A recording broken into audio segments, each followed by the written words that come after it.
Welcome to another episode of DD on the Spot. As always, I'm your host, Ryan Johnson. And before I get to our guests here today, I'd like to remind everyone that if you enjoy this content, to please give a like and subscribe down below. I'd greatly appreciate it. We have Wendy Myers on the podcast. She's a natural fitness athlete coming to us all the way from Oregon. She's also a bikini and fashion model. She's a mom of three, which I mean, just right off the bat, it's, she's going to share her secrets with us, hopefully, and, we can get a little fountain of youth pill maybe that she might be taking or something. I don't know. I don't know what's going on there. But most importantly, she's our current guest. Wendy, thank you so much for coming on. Thank you, Ryan. I appreciate it. Absolutely. So, first of all, what's the weather like in Oregon today? Typical, cold, rainy. This is 9 months out of the year. I was going to say, anytime we have a guest on from either Oregon or Seattle, I'm just like, I assume that it's raining outside. Like that's just my general assumption. But yeah, up in Minnesota here, it's getting to be it's warm for us now. It's like 40 degrees, which is warm for, what we've been getting. So hopefully it sticks by a little bit longer, even though, I do love this weather because you can put on a few pounds during the off season, in the winter, it's kind of a mystery then. But before I depress everyone with our winter woes that I'm having to deal with, why don't you give us a little bit of a backstory on what inspired and motivated you to get in shape and live this life? Okay, so basically I've been an athlete all my life. I had two brothers and I was right in the middle of them. So, you got to kick both their butts. So basically it was just trying to keep up with them. And then as I got older, it was, be better than them. So I'm actually still the only one that is an athlete. And through it all, I was a tomboy that wanted to play sports with guys and make sure that I could keep up with them and even beat them. So, I was a swimmer most of my life, and you get up and you have practice at 6, then you go to school, then you have workout weights, and then you've got another practice. So you're doing a good 4 to 5 hours, and that's year round. Then I was a gymnast and martial arts and running, cross country, track. So it was just, I just like staying active and I loved all the different kind of sports. So bodybuilding was weights were sort of thrown in there. But I was kind of growing up in the generation where women were not supposed to bulk because it was ugly. So unfortunately, bodybuilding went on the back burner until about a year ago. That's awesome. Yeah, I always remember one of my really good friends. She was a swimmer too, and just that swimmer's back. Every time I tried to hug her, it'd just be like reaching around a damn tree, basically. Where you're just like, okay, I can't connect my arms, basically. So, yep. Right. I remember that. And yeah, I was personally, just played the 3 sports myself. But yeah, it's once you get that athletic, itch, it's really, really hard to get rid of it. But was there a certain defining moment where you decided to take on bodybuilding a year ago, or was it just you all of a sudden were just like, okay, now I can finally try it? Well, yes and no. So I got married, and because of religion and stuff, they're like, no, you can't bodybuild. You look awful. You look terrible. So I had 3 kids, and you don't have time. They are my life, and now they're all teenagers. So I decided, you know what? I'm 43. I am going to go and bodybuild. And also, I guess part of it was because I was at work, and I worked at a winery, and you would wear in the summertime, you'd wear like sleeveless dresses and stuff, and people kept coming up to me and going, "Do you compete? Do you compete?" I'm like, okay, I should probably figure out what they mean by this. So, because I was just like I said, I've just always been an athlete, and so actually, I'd never had a gym membership until 10 months ago. I had basically built my body pretty much at home doing things. And that's kind of what I want people to know is that it does not take a gym membership. There's so much creativity out there. And so 10 months ago, I was like, okay, I'm going to start this. I'm going to do this. We'll see what's going on. And basically I stepped on stage with the same body I had. I learned a lot in the process, but yeah, so I'm hoping this next year, I can build. That'd be fun. Well, now I think my most important question I have to ask you is how do you stay in shape working at a winery? I would just be tempted way too much.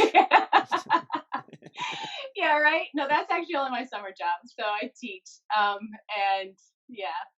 I was gonna say, I just even thinking about that, I was like, okay, I would be just like, after a break, have a little glass of wine. So yeah, that's even more about the determination and willpower that it takes to discipline. And the discipline too, absolutely, that it takes for this lifestyle. But I always say, this is a question that I ask all my guests, is that if you were to walk into a gym with 100 people, there are 100 different ways as to how those people got into shape, whether it comes down to, their diet, their nutrition, how many reps they do, what exercises they do.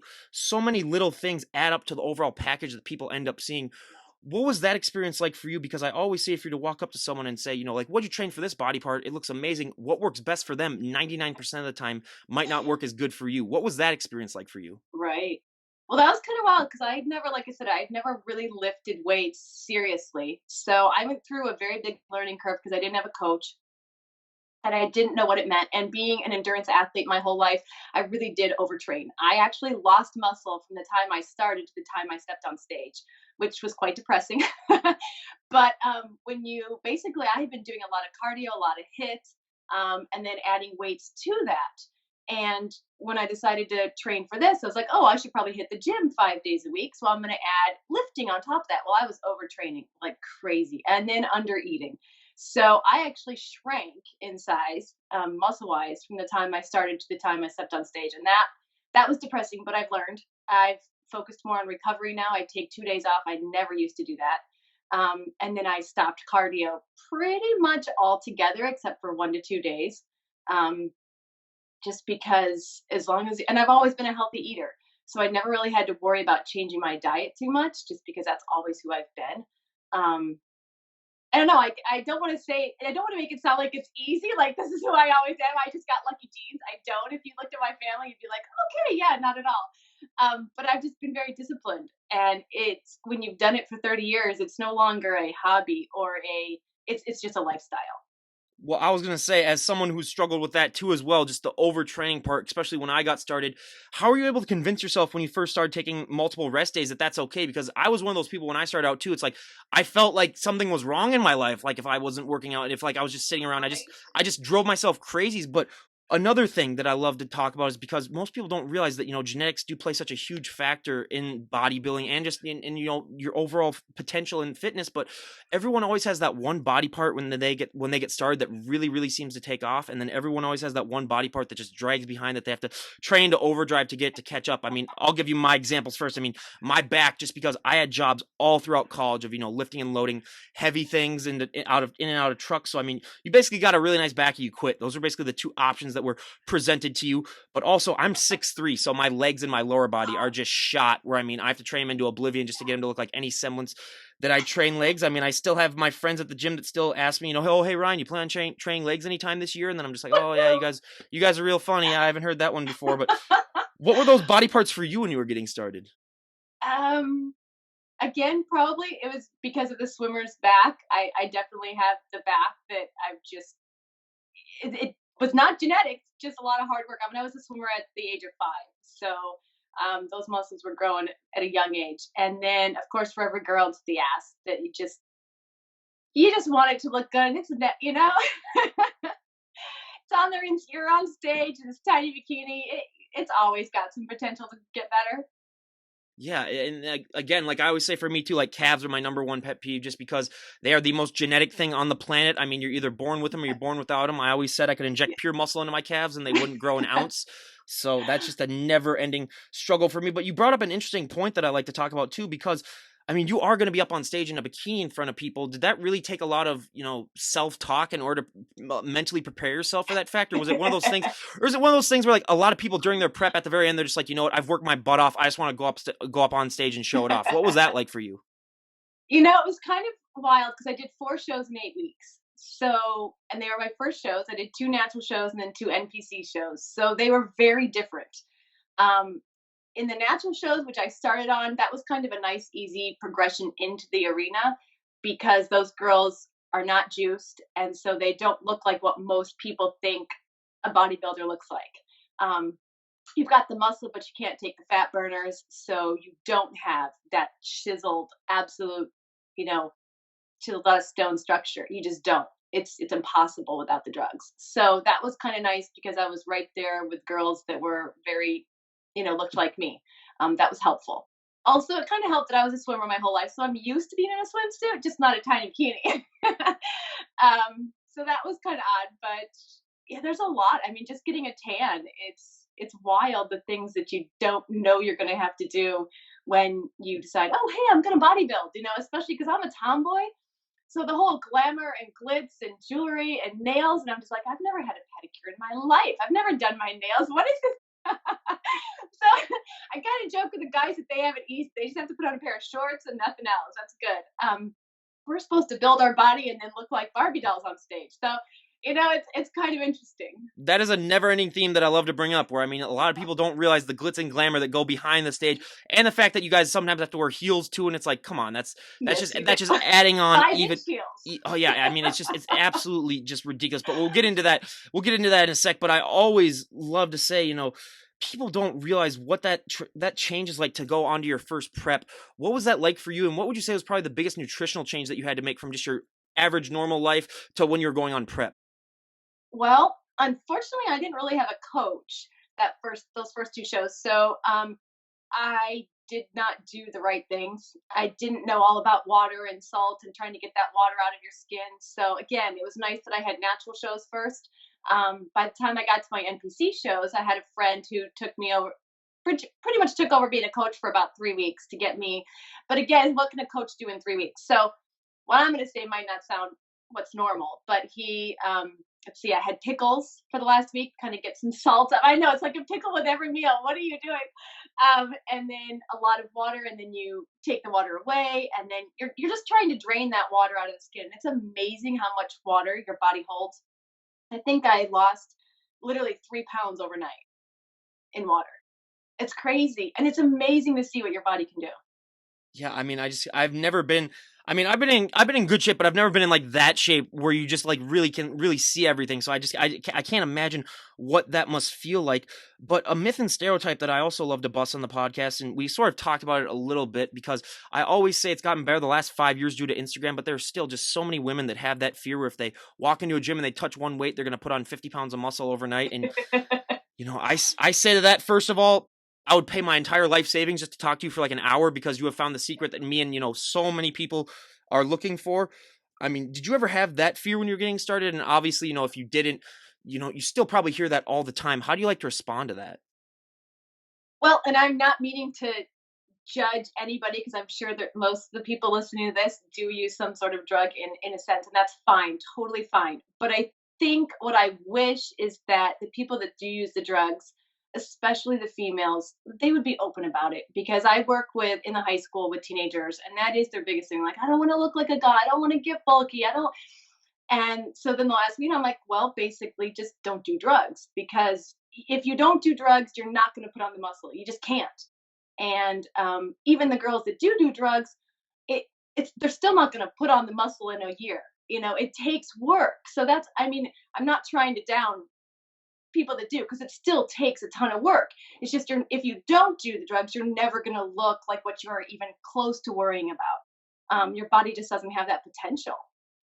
I totally agree, and I've always been one person to say that where it's like just be honest with people because you see so many people that have like their own fitness brands and like their clothing brands and they're just like and they're like you can look just like me and I was like well are they taking all that stuff that you have in your system that you're never going to tell anyone about. But yeah, I've Right. always been for that. I mean I just like you, I mean I don't judge. I mean you do what you want. I'm one of those people, but just be honest about it when push Right. comes to shove when you're talking to people. So yeah, I couldn't agree with that Yeah. more, but I do have to add an asterisk for everyone out there. There is that 0.001% of the population that are just absolutely genetic freaks that I hate with my absolute that I hate with a Right. passion.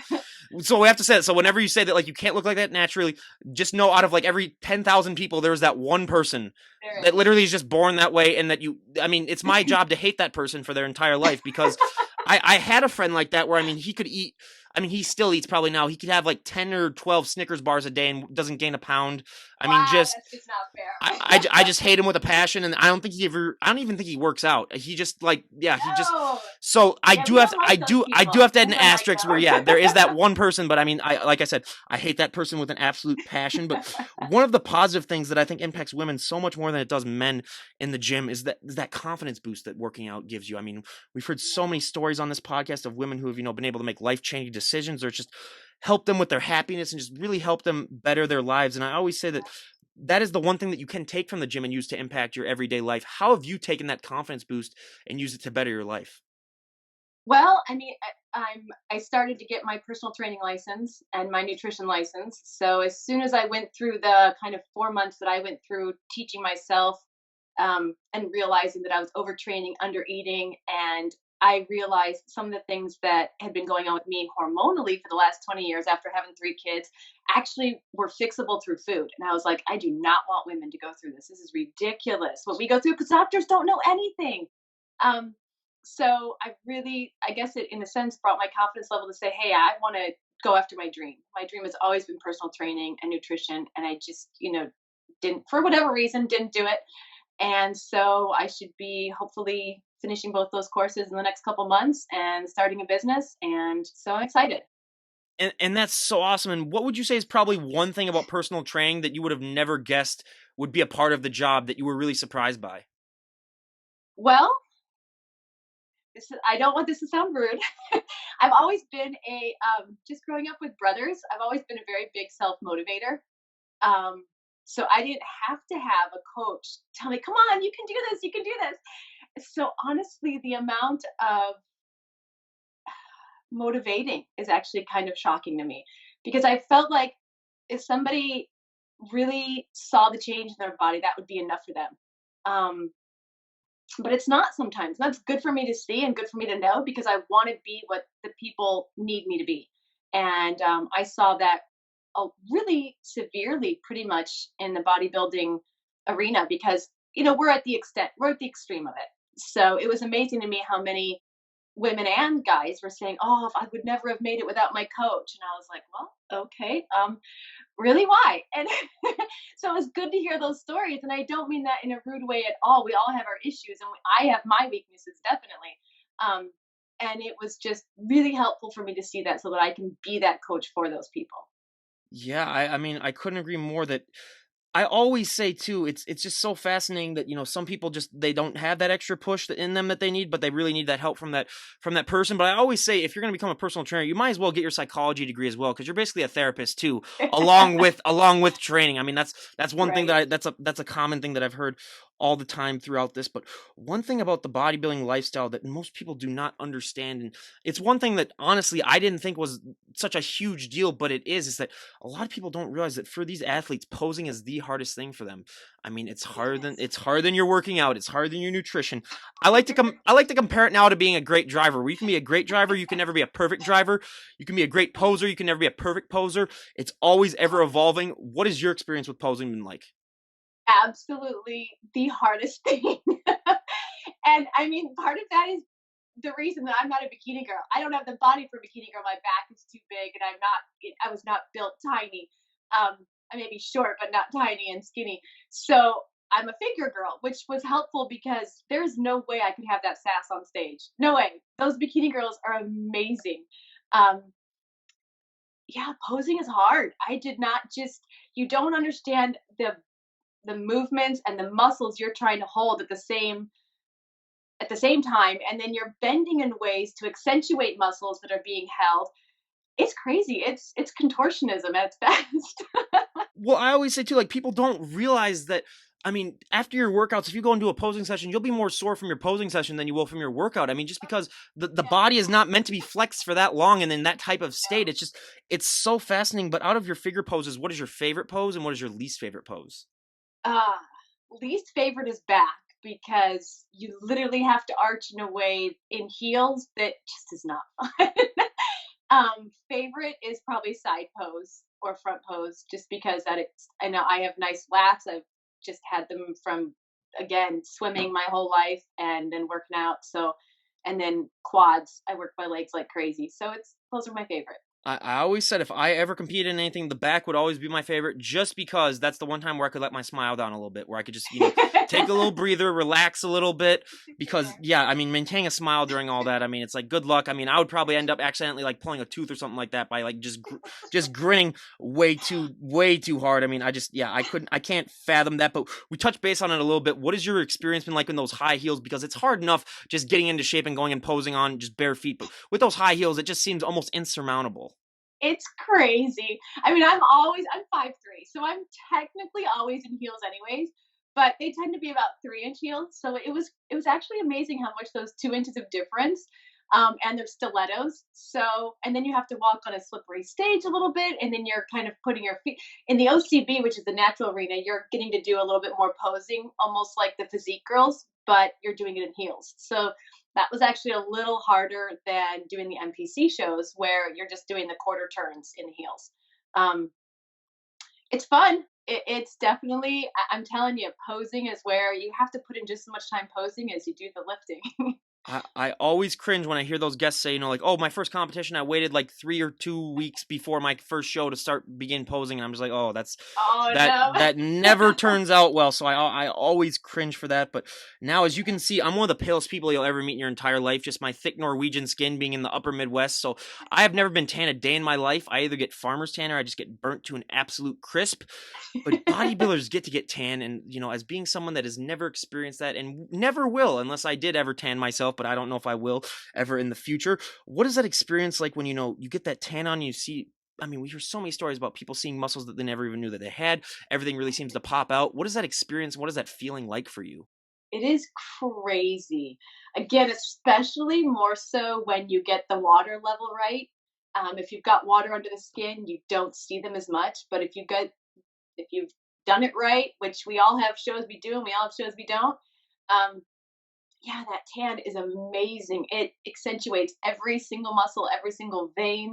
And then the lights on the stage are so bright that they have them set at just the right angles that those tans, the lights coming down create the right shadows. And it's breathtaking to see that that's your body, that you're like, whoa, that wasn't me yesterday. So it's pretty fun. Well, I always say, just even adding on to that, I mean, of just the checklist of stuff that you guys have to go through. I mean, once you put that tan on, I mean, you basically have to become a human statue where you can't really sit on anything, you can't lean against anything. I mean, you got to bring your own bed sheets. I mean, there's just so many things that go along with this sport that no one gets. So that's why I love to bring that up, because I mean, most people would never guess that.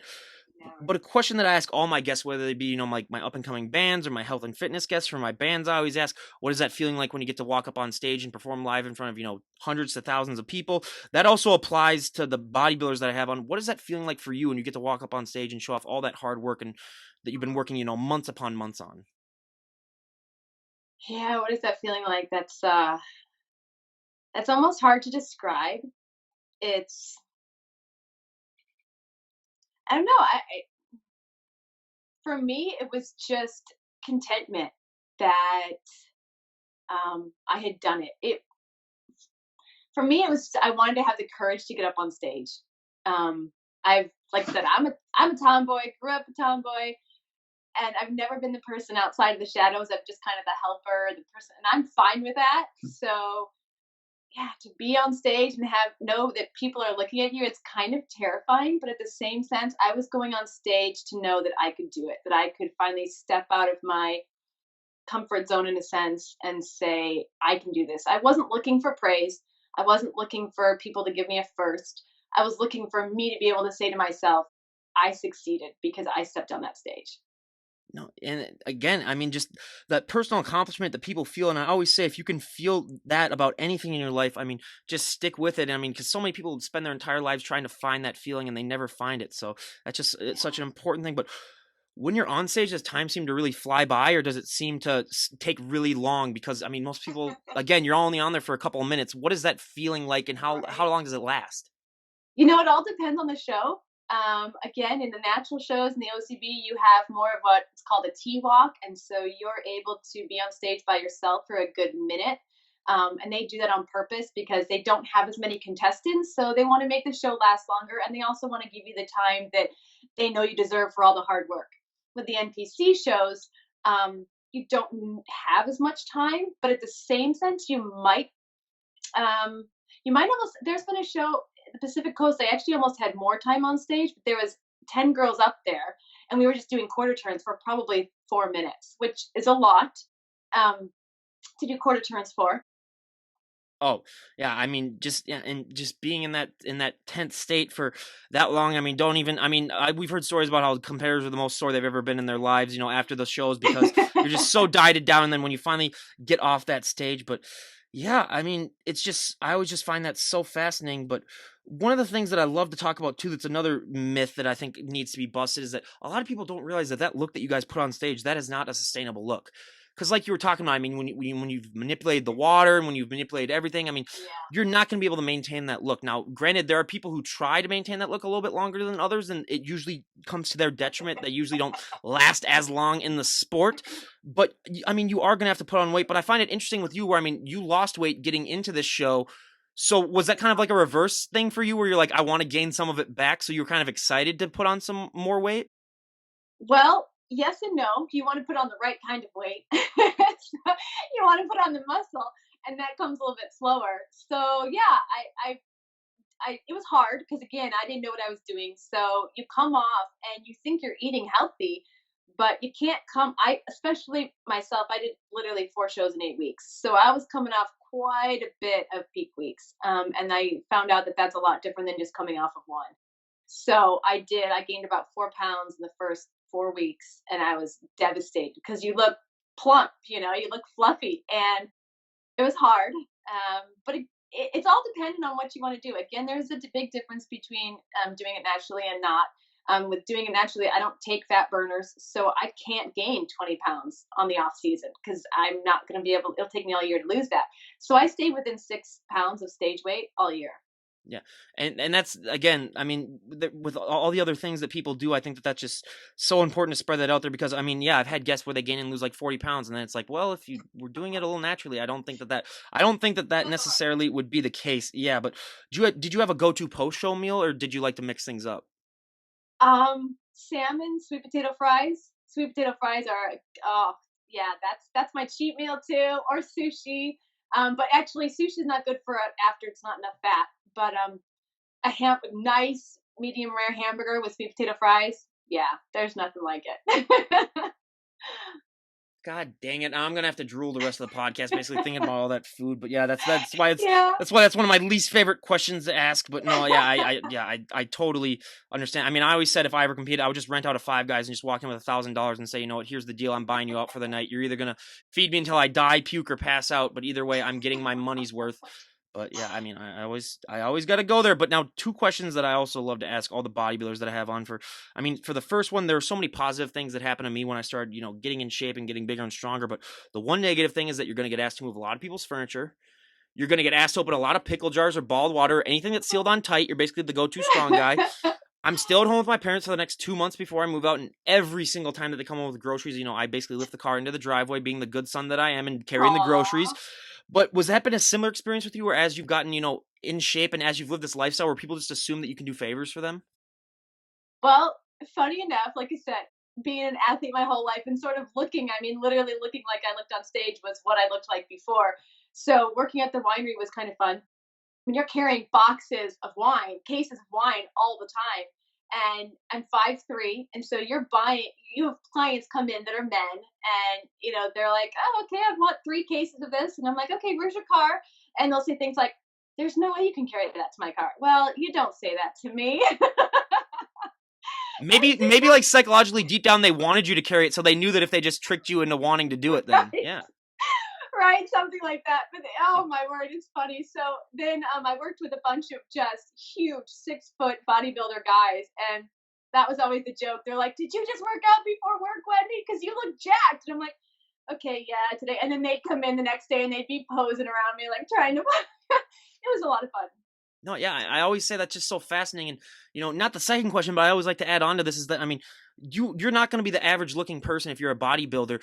What's that experience like? Because like if you like you said, if you wear like those cut off sleeves, I mean, you are going to get stares, and you draw a lot of people's attention. Has that been hard for you as your life has gone on to get adjusted to that, or since you've been like this almost your entire life, has it been easy to just accept that you might get stares every once in a while? I think I'm oblivious to stares.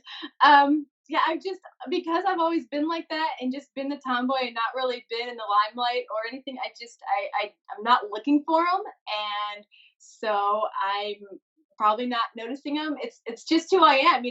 I'm that girl that is going to be in a skirt at a picnic, but if the ball goes over a fence, I'm going to be hopping the fence to get the ball. See, yeah, that's the type of person you have around your life. Everyone is someone who's willing to do that. So yeah, that's awesome. But you also, I mean, again, you're leading me on almost perfectly to the next question that I ask is, obviously, I mean, I always say the clothing option for male bodybuilders is hard enough as it is, but for women, it's almost impossible. I mean, let's be honest. I always say, like, if you have big, broad shoulders, dresses aren't you're going to be your best friend. Jeans are another thing that we hear all the time. Where, like, if you have a big lower body and a small waist, jeans are not made for that. I Right. mean, how have you been able to compensate for the fact that your clothing options can be limited at times, and the fact that, I mean, most people have to have two wardrobes when they compete. I mean, their prep wardrobe and their off-season wardrobe. But how have you been able to figure out, what works best for you, especially knowing that, I mean, a lot of people don't make clothes for people who work out. It's kind of crazy. Again, I don't gain a lot of weight post stage, so all of my clothes always fit me. Now, are they a little bit looser 5, 6 weeks before, and then 5, 6 weeks after? Yeah, they are, but not terribly so.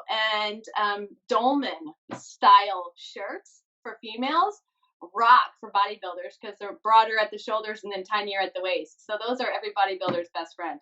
Um, and skirts, I'm in the summer. It's coming into cold weather now, though, in jeans, and it's not fun. So you just do what you can. Yeah, that first -10-degree day is always the most depressing day of my life. I just can't. Like, Yeah, especially when we had that polar vortex last year where it reached -65 wind chill, where if you were outside for more than 2 minutes, anything that was uncovered was going to get frostbite. that's crazy. So yeah, and I had a job where It, I worked outside for a little bit too, so that was interesting. That's a whole different story for like a whole. That's a whole podcast worth right there. But yeah, I mean, that's just again just all the issues that people don't realize. And if anyone out there is coming out with like a clothing line for fit women, I mean, or just fit right, people would in be nice. general, just let us know because people. I've had so many guests. I mean, it's like you're gonna be a millionaire just based on all the guests that I've had wanting to buy your clothes. So I mean, that's a Yep, you got to have the calves a little tighter, and yeah. then you got that love for the thighs and the Mhm. quads, the hams, and then nice tiny waist. So Absolutely. We're making a checklist yeah, for you, everyone. I mean, it's like get on it. We already gave you the idea. I mean, we should have just copyrighted it, right. but yeah, Somebody's out there absolutely. starting it. I know Mhm. it. Oh, hopefully. But I mean, the topic that I find most interesting because it's not talked about really at all on social media is the fact that sleep is one of the most important, if not the most important things when it comes to bodybuilding. It's definitely the most important thing when it comes to recovery. And I always say, when you get really dieted down, or even when you're just training a lot, I mean, sleep can be very hard to get, especially if your diet's really changed. But you're a mom of three, so I mean, your sleep is already going to be messed up as is. What have been some ways that you have found that you're able to get your proper amount of sleep? Because I mean, let's face it, if I get 4 hours of sleep, I am not working out that day just because I'm just too drained. Well, that's probably what prepared me though, because as a mom and a three girls, and I was lucky to get 6 hours of sleep. So I can still, when I started adding, when I was overtraining, I was noticing 6 hours was not enough. I was walking dead. But as soon as I started regulating it and started eating correctly and not overtraining, I can get 6 hours most nights and 8 hours 3 nights a week. So I just try and get that. God, three teenage girls. I can't. Your life already must just be a living hell as is, even without all this stuff. I mean, I have two brothers, so I can't imagine what my parents went through raising three boys. But three teenage girls. Oh my God, give this woman a medal already. If not just for competing, if just for living, if just for still being alive. Jeez, yeah, that's and I always find it funny. So, what do your kids think about you doing bodybuilding? Are they supportive of it, or do they just kind of like, oh, they don't really care? What's their opinion about it? No, they actually, it's been really good because for most of their life, I homeschooled them. So I didn't have an outside job. They were my job and homeschooling them. So they saw me. And that was really hard for me because all of a sudden I was trying to put more time in a gym that I'd never done before. And that was a huge factor for me as far as guilt. I was like, oh, I'm leaving my kids and this is awful. And, they're going to hate me for this. But honestly, my oldest so she's 17. So she was 16 at the time, and she's like, Mommy, I'm just so proud of you. And that was huge because as long as I knew that they weren't mad at me and they weren't going to be, and that's all mom. I mean, you have to be a mom to understand mom guilt. We put it on ourselves. But I didn't want to have raised them and given all my time and energy to them for all those years and then just abandoned them. Um, but they're amazing. They made meals while I was, in prep. They still, in a sense, make meals. So I think it was actually a really good learning experience for them because I was probably doing too much for them, being at home, homeschooling them. We've been the best of friends. And I think I was doing too much. So it was a growth experience for both of us in a good way. And the fact that they were proud of me. And I see now that showed them what it's like to chase after a dream. And that's priceless. I hope they all do. How important is it for you two to also set that positive example for your kids? Because I mean, we hear so many stories now about like the obesity crisis that's happening, and it's been, study after study has found that, if you have fit and healthy parents, the kids are vastly more likely to adapt that lifestyle as well. How important is it for you to set that positive example for your kids so that they realize that, hey, I can be, older and still maintain a healthy and fit lifestyle? Like, it is possible. It is possible, and that was fascinating too, to be honest.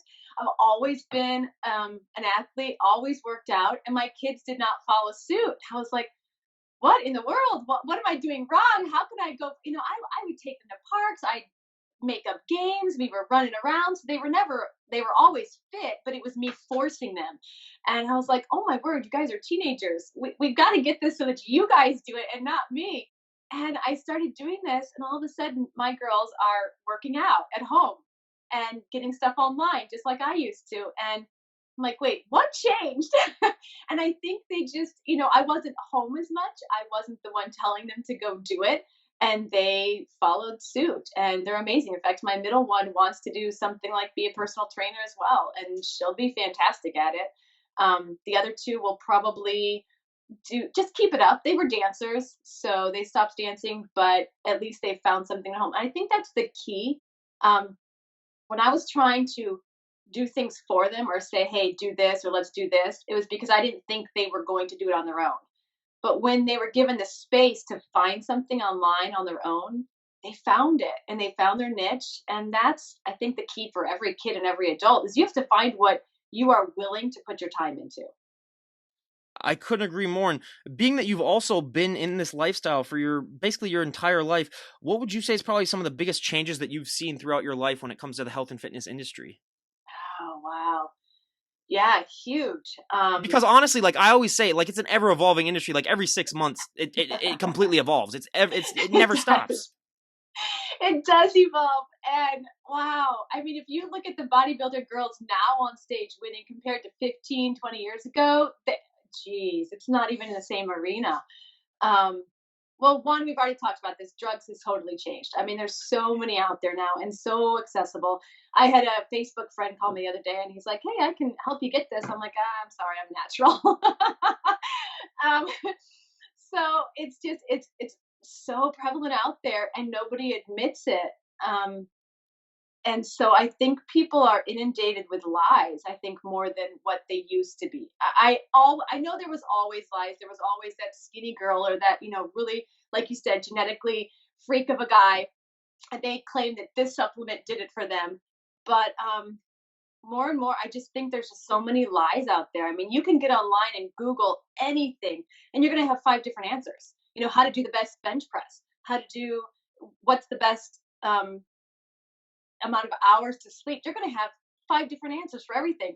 So I think the biggest change is this: it's the market has been inundated with everybody's idea, and it's so hard to find the truth, um, which is a shame and hard for especially youngsters starting out. I couldn't agree. Couldn't agree more. Where I mean, if you go up to someone and ask what they did for a certain thing, I mean, you're always going to find ever evolving answers. Which is why I always like to just say, find out yourself. I mean, if you want to find out what the best way to bench is, maybe watch someone and then try it yourself. Or if you want to find out, what the best, maybe like supplement to take. Not saying that like a drug or anything like that, but like maybe like a protein Oh yeah, shake or something. creatine. Yeah, Yeah, like just try them all out, and you don't know what's gonna happen to you. I mean, it's really, I always like to compare it to being like a mad scientist where you're just basically trying to concoct your own potion to figure out, what works best for you. And a lot of it takes a lot of trial and error. I mean, I always like to bring up the Thomas Edison where, I mean, he tried to make a light bulb, like 300 times. yep. And he always said, 1,600 times. yeah, Yeah, I found out that X amount of times of how not to make a light bulb. That's what he came up yep, with. So yep. I always like to say that. So yeah, it's just, yeah, I love to breach that topic as well. But now, if you could change one thing about the sport of bodybuilding or just the health and fitness lifestyle in general, what would it be? Oh wow, it sounds like I'm on a replaying record because I'm going to say the same thing. I would change the fact that I wish people would be honest with what they're doing. Because again, I work in the schools and you see these young kids and they bring up pictures and like, I want to be like this. I totally want to be like this. And to be honest, I fell for it. I plastered my walls for 6 months with these girls that I was like, this is my goal. This is my goal. And I would beat myself up when I came home in the sense of, I'm never going to get there. How come I'm not getting there? And I finally had a friend come over and she looked at my wall and she's like, Wendy, are you kidding me? You're never going to look like any of them unless you start taking drugs. And it crushed. I was crushed for a week because all of a sudden I realized I was never going to look like those girls that claim they were 100% natural. And honestly, we don't understand what we're doing to these girls and guys that are 15, 16 years old, that are looking up to all these people and saying, I want to be like this. We don't know until you sit in the gym with a bunch of teenagers and they tell you their hopes and dreams, and then they share their love of bodybuilding with you, and they share the picture and say, I'm going to look just like them. I'm working my butt off for it. You don't get it. And I just wish the industry would be honest about it, because there's no judgment. If you want to do that, that's totally fine. But don't lie to everybody and say you're not doing it so that the rest of us feel like we're worthless or we're not good enough, because there's already enough body shaming in the world. There's already enough ways we don't feel good enough about ourselves. We don't need that on top of everything else. Well, and I do agree that that's just so much more prevalent with women, because I think everyone, for men, they just assume that they're on stuff. So I mean, they don't really have to like admit it, where they're just. But yeah, I again, I couldn't agree more. But now a few fun questions that I love to ask our guests before we wrap things up. So if you were able to go back in time and talk to the 18-year-old version of yourself, what would be the best piece of advice that you would give her? I would tell her, screw everybody's opinion, start lifting. Yeah, that honestly, that's when I started taking things really seriously too, kind of in the gym. So that's what, I obviously, I would 100% do it again. Now I'm gonna be honest, I would pull like a Back to the Future 2 and give myself like betting advice, and just be like, here's I'll give myself some stock advice, and just be like, hey, invest in Apple and Amazon and whatnot. Like I would do. I mean, I'm only 25, so it would only be a 7-year gap, but still, I'd find a way to make a cheap buck or so out of that. But yeah, and if someone were to walk up to you and say, like, Wendy, you look amazing, I'm really inspired, and I really want to go to the gym. A lot of people just really struggle with that first step into the gym. What is your best piece of advice that you like to try to give people in order to motivate them to take that journey? Because, I mean, taking that first step takes away so much of the anxiety and the fear when it comes to almost every aspect of doing new things in life. Well, to be honest, and maybe this will set people at ease, because like I said, I looked like what I look like now when I got a gym membership, and I was absolutely terrified to go into the gym. So it's not a mental game of, oh, she probably had it easy because she looks okay. No, it's literally a mental game for everybody, because I was like, oh, I don't know what these machines are. I didn't know, but I looked like I knew. So I was like, they're going to think I'm an idiot. um, I think the biggest thing is start with a class. Classes, you've got other people around you that are learning the same thing. I teach classes at the gym, and it's always so fun to get the new people, because you get to tell them right off the bat, hey, we're all at different levels here. I'm going to explain the steps every time. And the people that have heard it 16 times, hopefully they're going to pick up something different. They're going to, improve their form, and you're going to hear it enough to do it right this time, and you'll improve your form as you go. So classes are really nice that way. Personal trainer, a lot of gyms will allow you to have a few personal training sessions with somebody. Take advantage of that, because they are going to show you what every machine does. They're going to walk you around, get you comfortable, let you sit in the machines, let you lift some of the free weights, hopefully show you some form, hopefully. Do as much stuff with somebody else as you can that they offer. That's my goal. And then, I mean, I'd love to say hire a personal trainer, but I don't honestly think everybody needs a personal trainer, and personal trainers aren't obvious. They aren't for everybody. So you can watch YouTube things, watch a video. People bring their phones in. I mean, I'm guilty of this. I'll be like, shoot, I don't remember the correct form, so I'll just pull it up on my phone and watch it before I do the reps. So there's so much technology available now that it's that initial walk through the door and get that confidence. I guess my advice for everybody that's watching is, when you see somebody new come into that gym, be that friend that says, hey, I'm so glad you're here. Is this your first time? That's awesome. Is there anything you want me to show you? I've tried to do that. It's amazing the sigh of relief you see on somebody's face, especially if you look like you belong there and you go out of your way to then help those people that are walking through that door. We've all been there. Just try and remember that. Yeah. So, No, I couldn't agree with that more. And trust me, you're talking to a guy who. So my older brother was a senior when I was a freshman in high school, and I was a senior, and my younger brother was a freshman. My older brother was captain of the varsity football team. So imagine the oh, pressure that I faced when I walked into pressure. that gym for the first time, Yeah. freshman year. So yeah, I totally get that. But lastly, I mean, like you said, you did a lot of at home workouts, and so many people just don't understand that you can get in great shape just from being at home, like you were talking about earlier on. I mean, so many people just think that you have to go to a gym in order to get any results. But No. what are some hacks that you like to, or advice that you like to try to give people to just to get the most out of their home, other than going and let's say buying a gym membership, or because not everyone really might be able to do that. Yeah, I couldn't afford one, and I didn't have the time. Getting to the gym and driving there, especially when we lived in Montana, really don't need that much equipment. A few sets of dumbbells, a yoga mat, a medicine ball. Kettlebells are awesome, but the thing I find with them is once you have a set of dumbbells, it's really hard to invest in a set of kettlebells as well because you need all the different weights. So just use dumbbells as kettlebells. Um, Bands are fantastic. Bands come in different resistances, and you can do so much with them. Um, I mean, to be honest, that's what I'm hoping to do with my personal training license is actually teach people how to work out at home.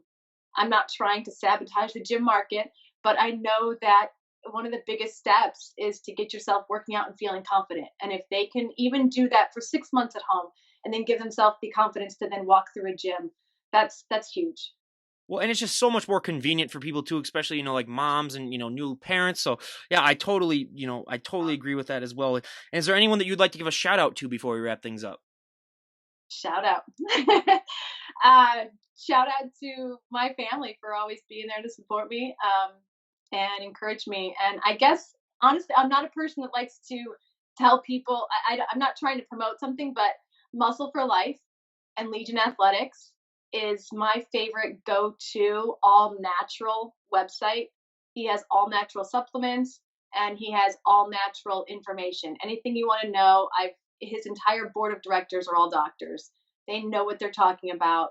The information on there, you can be sure, is all natural. And so, for any of those people out there that are frustrated with the fact that they don't look like what they should look like, um, Muscle for Life, Mike Matthews. So, Legion Athletics, I think, is what he changed it to. But I get that all the time on Facebook as, hey, how do I feel like I'm at my max and I'm not growing anymore. And I have to respond to them and say, well, you probably are naturally. And that's hard for people to hear. So he's an amazing, I just think he's revolutionized the natural bodybuilding kind of arena. Yeah, and that's just so great. And I'll leave a link actually to all that stuff down below. And again, Wendy, we cannot thank you enough for coming on. And I'll leave a link to her Instagram page down below where everyone can go and check that out. And just gonna warn everyone, it will inspire you to get off the couch and stop, eating all those Twinkies and get in shape. I'm just giving you that warning ahead of time. But again, Wendy, thank you so much for coming on and sharing your story and your journey. I mean, I love having guests come on and share and just making it so much better, I think, for people to just realize that hey, everyone has a different story and a different journey, and also talk about like the steroid thing and how it's such a hush hush thing. And I love that you brought that up. So again, thank you so much for coming on. I really appreciate it. Well, thanks for having me. I really appreciate it. I really do. Absolutely. Well, again, you guys, Wendy, we cannot thank her enough for coming on. And this is Ryan Johnson, DD on the spot, signing out. Have a great day, everyone.